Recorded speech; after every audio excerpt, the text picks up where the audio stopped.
In the year that Nebuchadnezzar marched toward Jerusalem, rumors of war swept through every street and square. The city, proud for centuries of history, prepared for the inevitable, though no one could imagine the scale of the devastation to come. Leaders and priests gathered in silence, gazing at the walls of Solomon's temple, wondering how they could protect what had been dedicated to God. Tension hung in the air, heavy and suffocating, while the drums of the Babylonian army echoed in the distance. The walls of Jerusalem seemed fragile under the invaders' threat. Dust swirled through the streets as the towers rose against a gray, oppressive sky. The temple shone with its golden columns and carved wooden reliefs, reflecting the sunlight that barely broke through the clouds of smoke.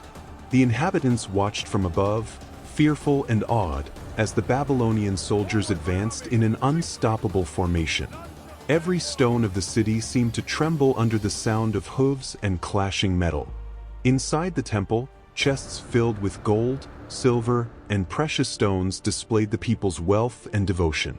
Oil lamps illuminated the altars, and sacred scrolls rested in silence.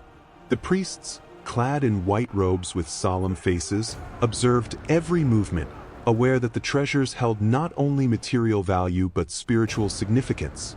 Each jewel and ritual object represented centuries of faith and sacrifice, symbols of a direct communion with God now under threat.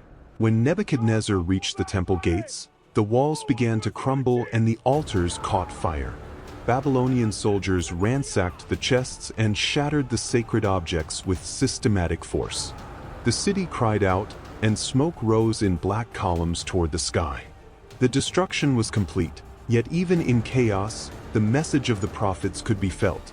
The devastation was also a call to repentance and deep spiritual reflection. The Babylonian army took the treasures, loading them onto their carts, while the inhabitants watched helplessly. The city lay in ruins, its walls collapsed and the temple reduced to ashes. Yet amid despair, the people understood that their faith could not be destroyed. The memory of devotion and connection to God remained alive, waiting to be rebuilt when the time came.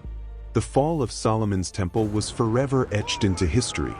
Future generations would learn from the loss and find hope in the promise of restoration.